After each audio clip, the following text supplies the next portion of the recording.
涟漪，随风淌一小径。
很快，整个京城都会知道，城里来了一位公子，面目俊秀，美如玉，气度非凡，若王孙。又是锄强扶弱，又是赈灾济贫，简直就是神仙转世嘛！哼，算怎么样了？我们在青州白家的那家叫洛泽坊的典当铺子啊，已经没了。梁掌柜，我是不是很败家？你这个败家呀，败得稍显逊色点儿。别说跟你的父亲比，就连你那个风流的哥哥你都比不上。当年你哥哥在花楼里潇洒1晚，就能省出2间铺子。不过大公子呢是令家族蒙羞，而3公子此行呢，定能让家主赞不绝口啊！停！看来我还得加把劲儿办，要不然这家主之位早晚还得是我的。这，殿下，快了。雷兄，叶姑娘，沐春风，天启城重逢，可还惊喜？这何止是惊喜，简直是惊吓呀！春风兄，怎没听萧瑟说你要来？啊，我呀，一听到萧瑟回到天启，我就想肯定能帮上什么忙，于是很快啊，我就一马当先，策马扬鞭，马不停蹄的就赶来了。怎么样，够不够义气？哎，那这么说，你大哥的病都好了，好的差不多了。那就好，那也不枉大师兄吧。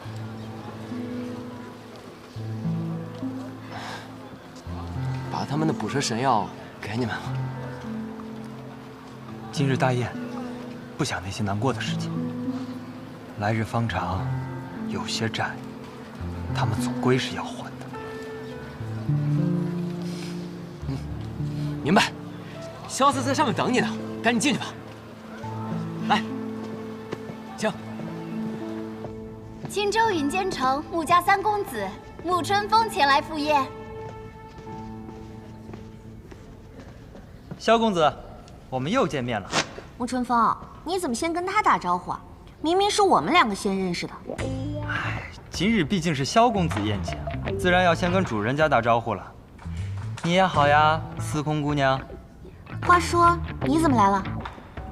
那自然是我在离开秋水渔城的时候，给他们留了手书，说是到时候在天启相聚。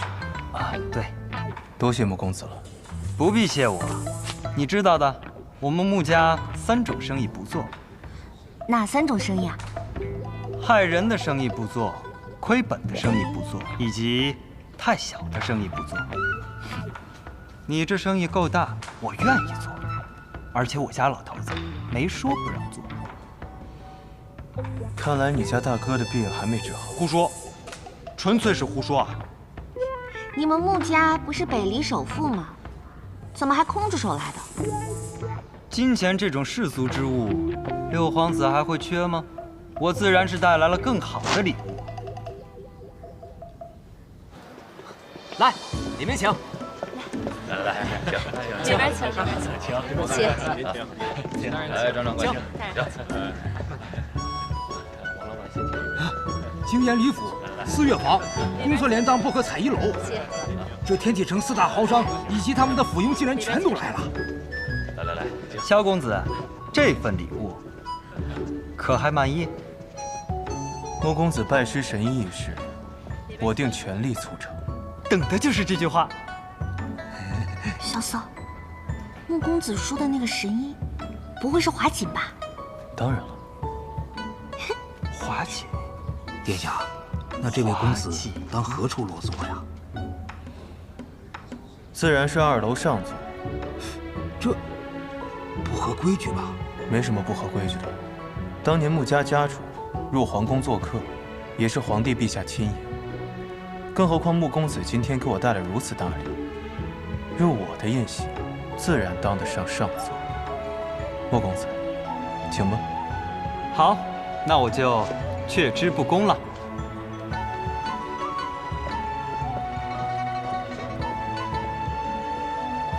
哎，咱们这宴会办得有模有样的，你看都已经做了1半多了，是不是可以开席了呀？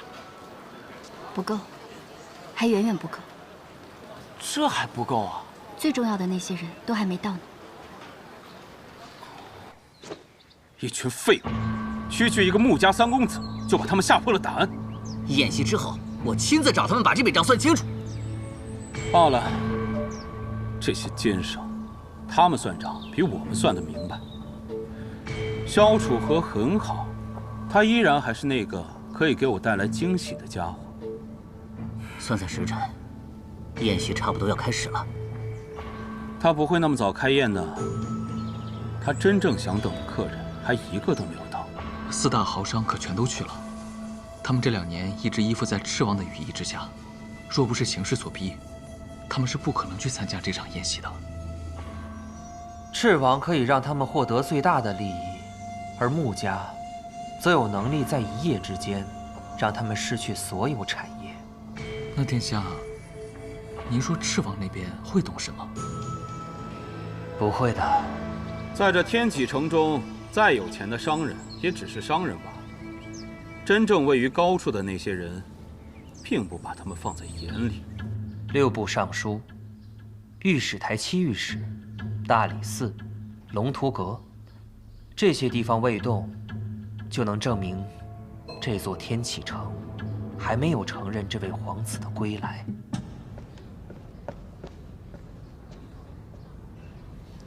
二爷，宴席的时间就要到了。怎么，兄弟们坐不住了？兄弟们可能会觉得，是不是他们的地位不够高，面子不够大，仅凭他们几个不足以让6皇子开宴了。殿下，你觉得呢？来了。哎，蓝月侯爷。雷贤侄，叶姑娘，你们好啊！参见侯爷。侯爷里面请。蓝月侯爷到！哎呀，蓝月侯居然来了！我这前进台真是蓬荜生辉呀！这，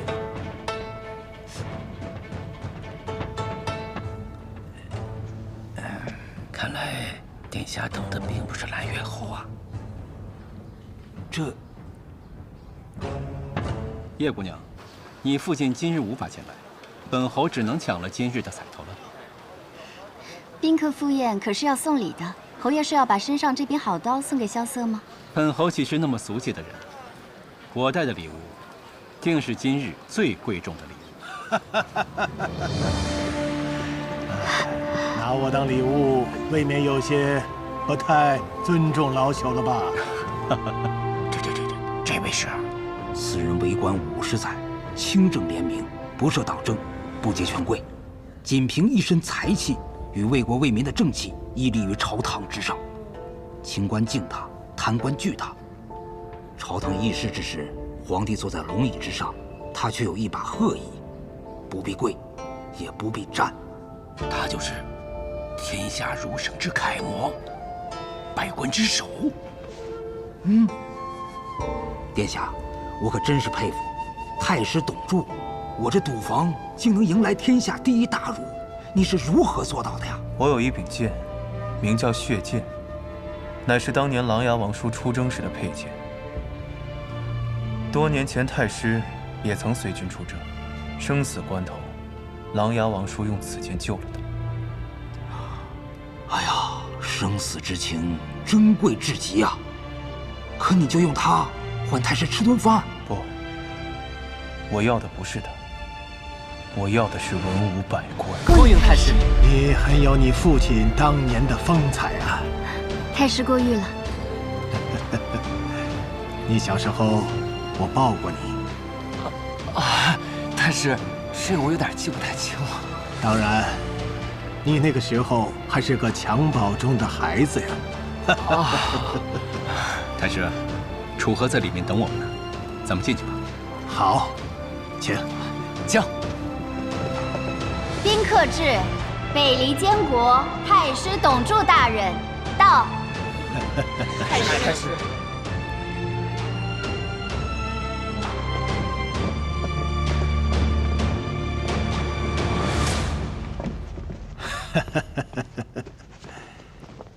太师，你回来啦？是啊，我回来了。回来就好，回来就好啊！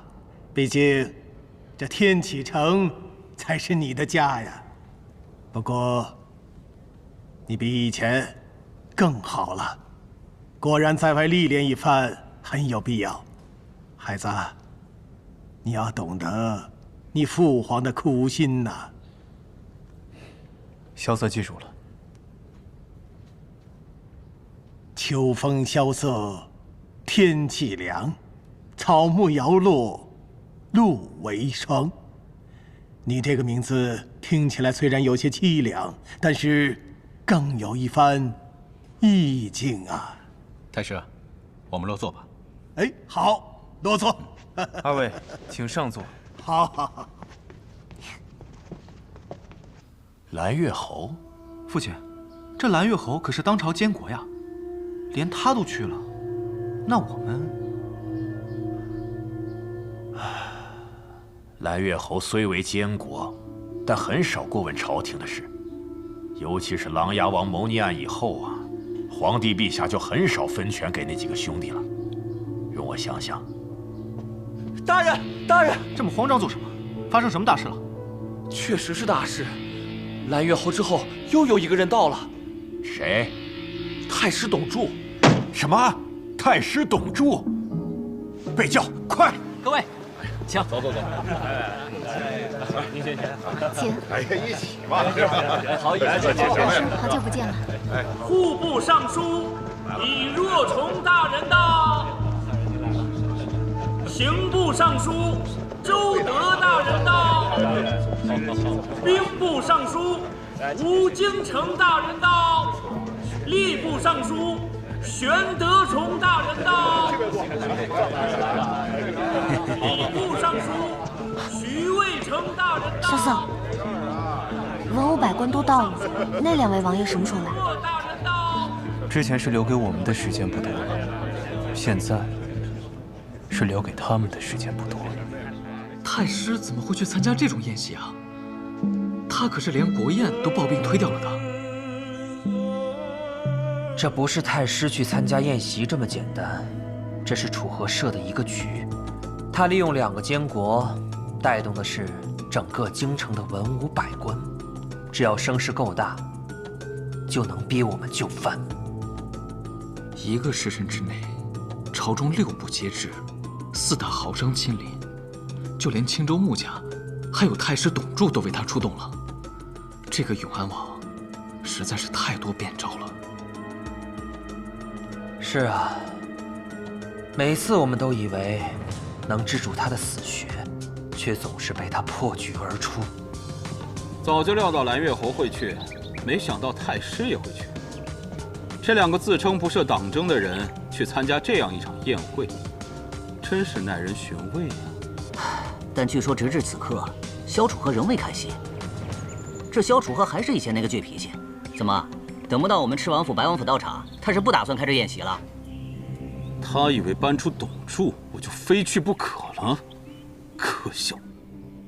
殿下，那咱们还去吗？二哥此刻才会更难受吧？毕竟他向来都是一个尊师重道的好孩子，董柱在那里，他却不去。 失礼了呀！要我说呀，还是不去。去了等同于我们认输，不去的话，至少代表我们不在乎。臧明啊，其实我们已经输了。那白王就没有不去的理由了？不，他可以不去的最大理由是我没去。只要我不去，他便可以不去。那我们自然是不去啊！我又不害怕得罪董柱。现在最难受的是二哥，我乐意看他难受。朝中还有谁人没去？本王日后必重用。只有钦天监见证没去了。钦天监见证。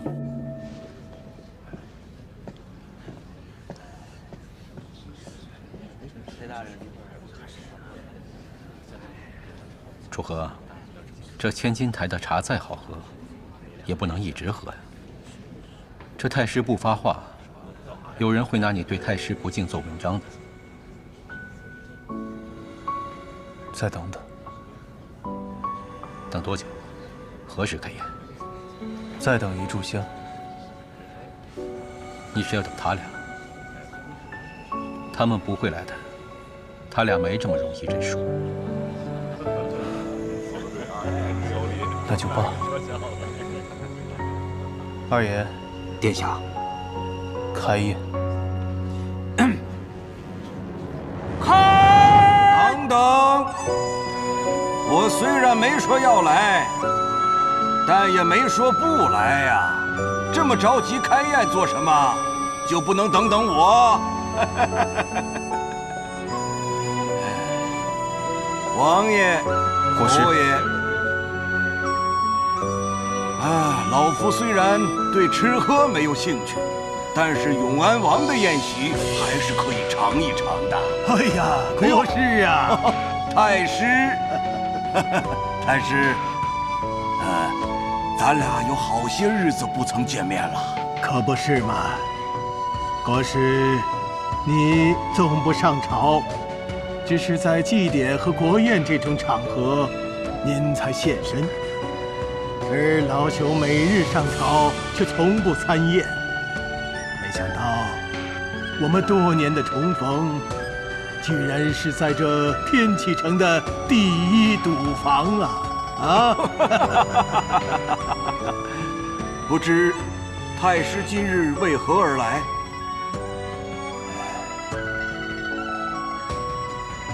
一段情谊，巧了。 巧了吧？望城山赵玉珍座下弟子李凡松，望城山飞轩拜见其见证。免礼。殷长老之前曾写信给我，说你们二位要来钦天监听学一段时日。你们二位可是望城山一带的翘楚，你们能来是钦天监的荣幸啊。 先谢过见证大人了。但在听学之前，还有一事相求。何事？千金台设宴的是望城山的朋友，所以希望见证大人可以前去赴宴。我没能救下你们的师傅，老道愧对旧友，故而望城山要你们来听学的要求，我可以满足。可是。 要让我去赴宴，这总得说出一个说服我的理由吧。因为在千金台设宴的朋友和我们师娘也关系匪浅，若师娘在天启，便是由他来亲自请见证大人了。师娘？国师、太师，请上座。王爷请，侯爷。国师，太师。你现在可以等一炷香的时间了。不必了。两座王府离这儿都不远，相信剑正在带着小道童悠悠前来的路上，消息就已经传出去了。宾客至，白王殿下到，赤王殿下到。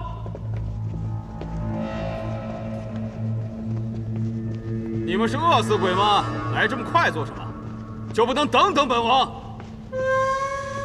参见白王殿下，赤王殿下。免礼。二位，真是好久不见。六弟，好久不见了。六哥，你黑了，也瘦了。既然回家了，就别往外跑了，在家好好保养保养。放心吧，我这次回来，短时间内都不走了。如此甚好。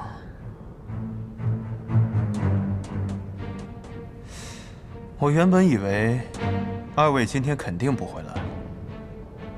府上刚才有些急事，所以耽搁了些。六弟在外游历多年，终于回京，做皇兄的，自然不会不来。六哥面子大，四大豪商、朝堂百官都登场了，连太师和剑正也都来了，我又怎敢不来呢？不管七弟想不想来，终究都是来了，来了便是客。二位入座吧。和你坐一桌吗？当然不是，我的位置在那儿。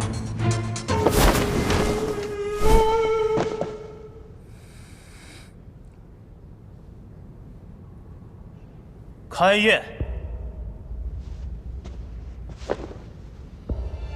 开宴！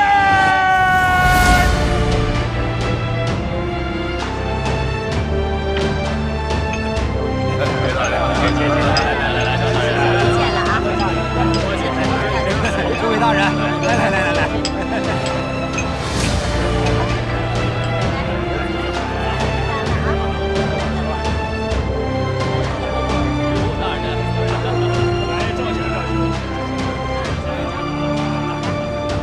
太师。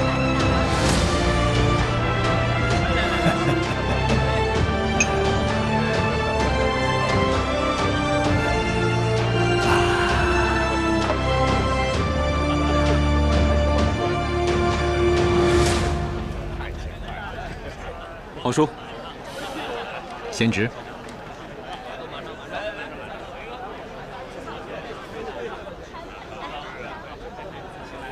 大人，来，敬你一杯。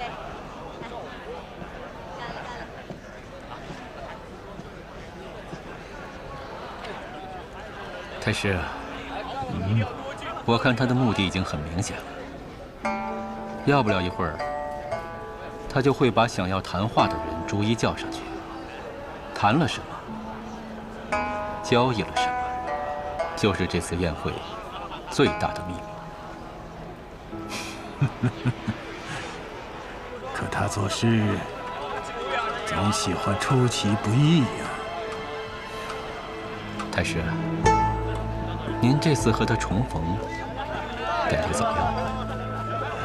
他就像当年那匹没被驯化的小马驹，方才见着，看他的神情，还以为他变了，可现在看来，只是小马驹长大罢了。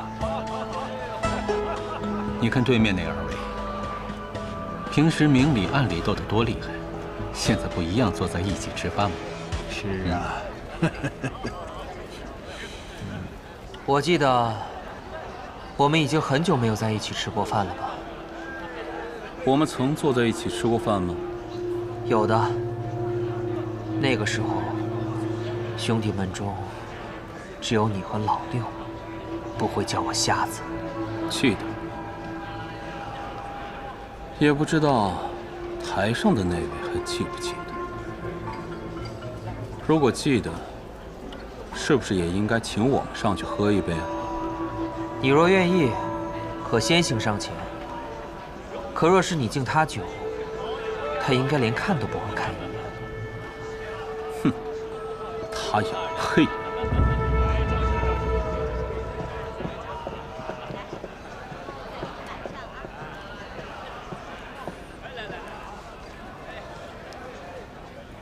此人是谁？莫不是六哥的旧相好？你来了。从三顾城到这儿很辛苦吗？是啊，一到天启城，就看到永安王殿下这场盛大的宴席。抱歉。这场宴席的目的是什么？告诉他们我回来了，他们可以选择追随，或者是对抗。我不会拉拢在座的任何一个人，全凭他们自己选择。你是不可一世的六皇子，的确有资格这么做，但你要记得，是谁给你铺的路。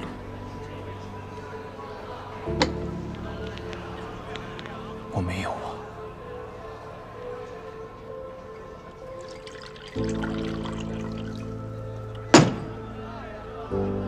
也绝不会忘。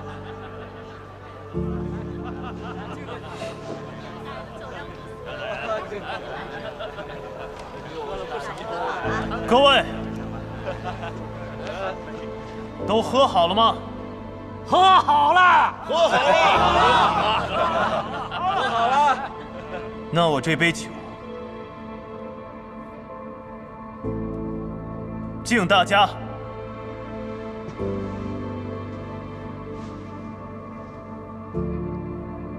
敬永安王殿下！敬永安王殿下！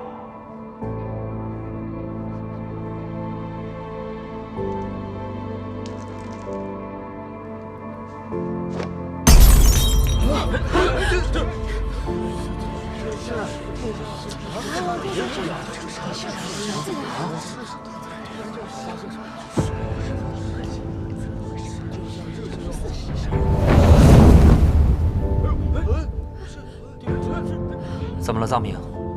永安王揭开了千金台上的石壁帷幕，石壁上刻着“殿”字。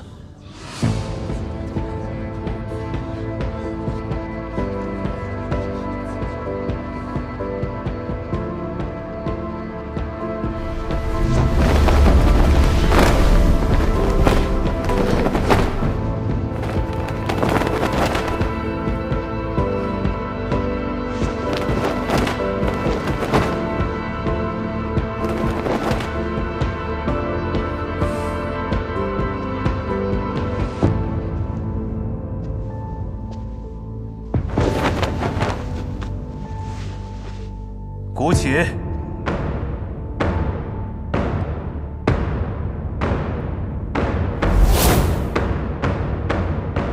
乐起！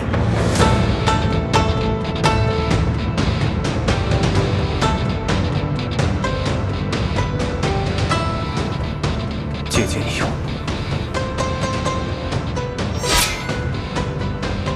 谢上路，何一夕？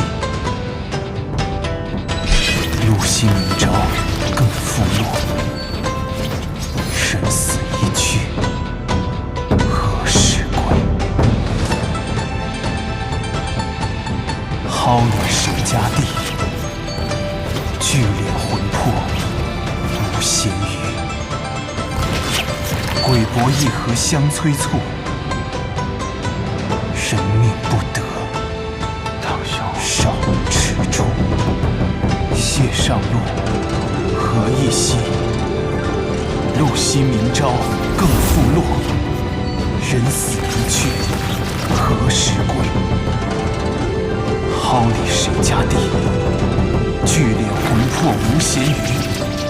鬼帛一盒相催促，人命不得，尚去处。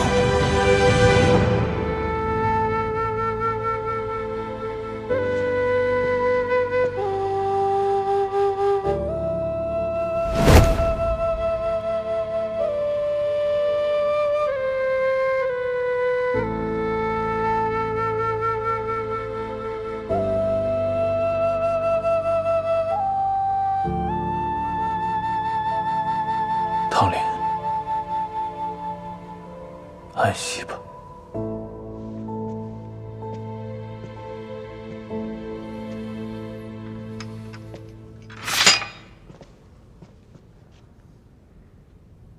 这是展帅五服中最重的丧服。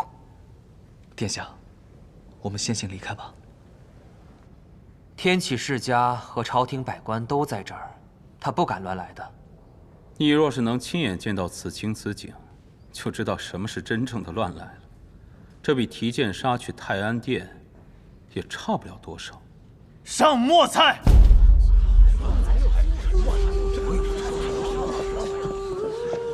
按照御宴的规格，菜都已经上齐了，怎么还有墨菜？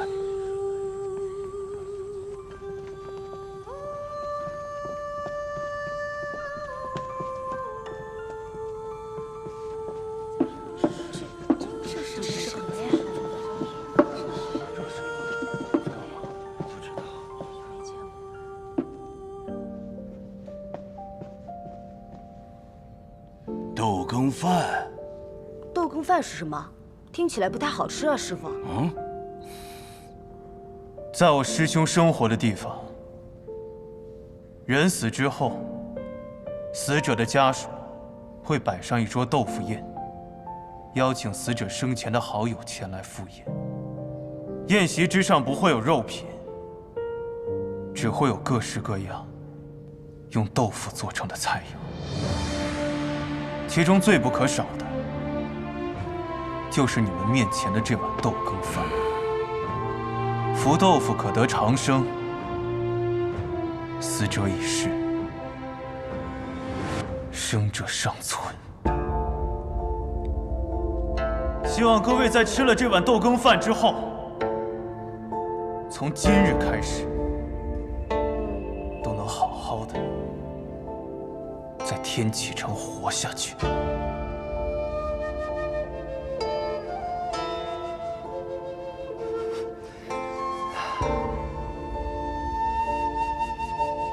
在我们青州，主人请去吃豆腐宴，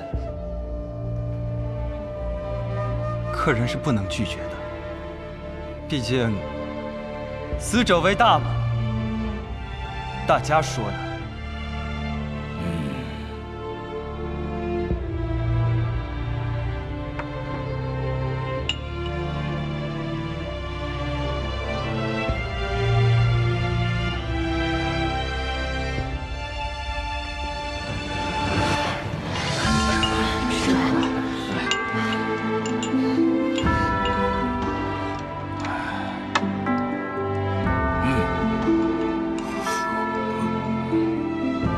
太师，侯爷，如果我没记错的话，太师应该是南方人吧？是啊，在我的家乡，人死了以后啊，都会吃上一碗豆羹饭。可自从来了天启，已经很多年没有吃到这种豆羹饭了。希望我死了以后，大家也能为我吃上一碗豆羹饭。哈哈哈哈哈！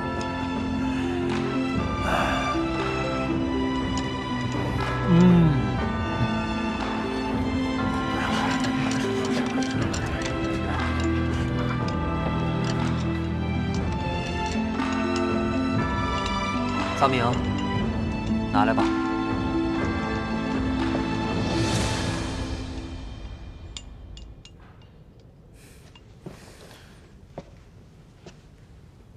要吃你们自己吃吧。龙邪，我们走。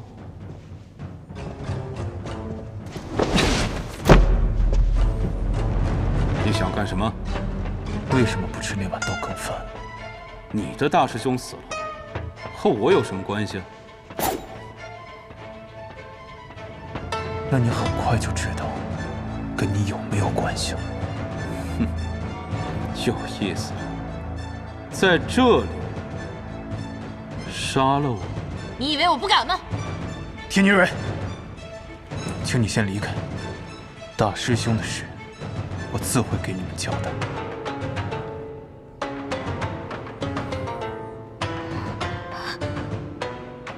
这里的事听我的。好。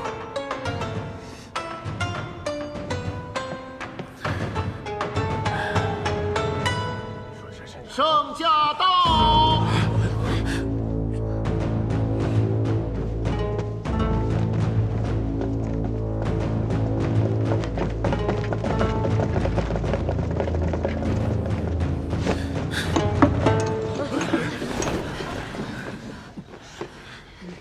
恭迎圣上！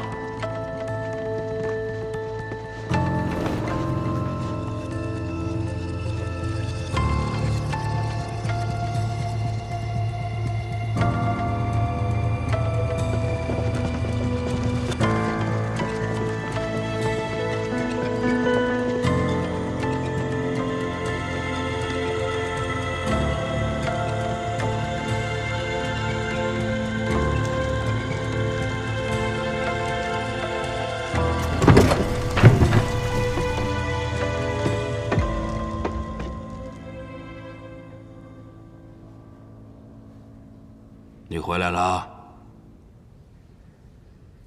回来了。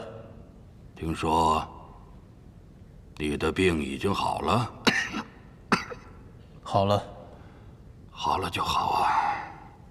饭都吃过了吗？刚准备散席。还有什么剩饭菜呀？姑饿了。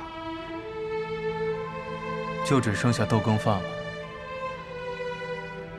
拿来，让姑尝一碗吧。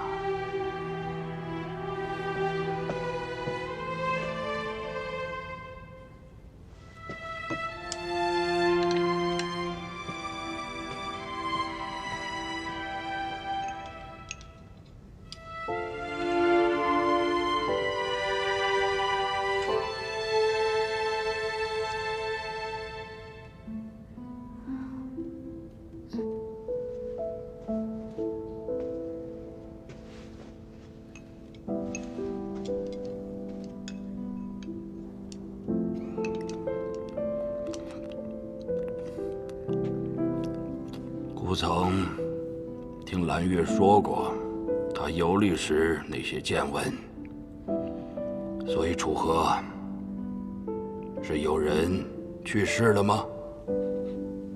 是我师兄。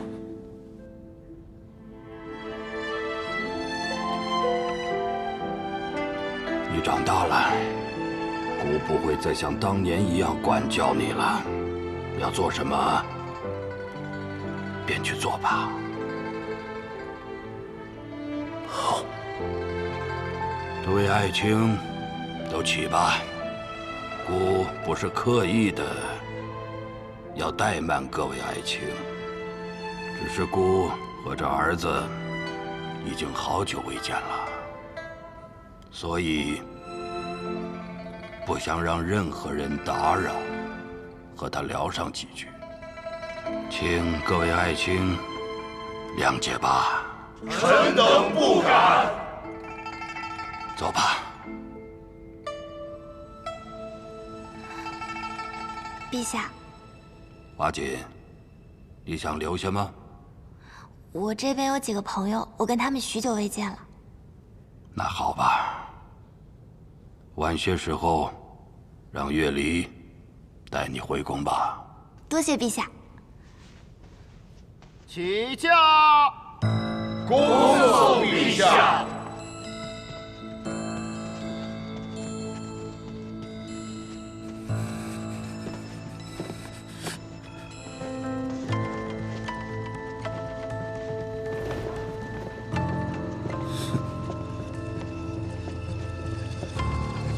散席。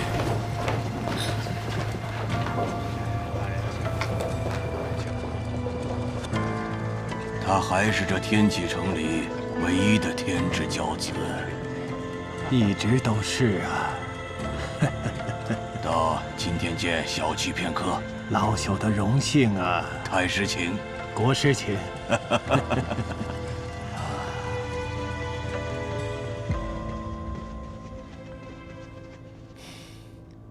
为何当初二哥去雪月城接你，你不肯离开，如今却还是回来了？我只喜欢自己做选择。你师兄的事情我已经知道了。不管怎么样，背后的那个人，我一定让他付出代价。好，三明。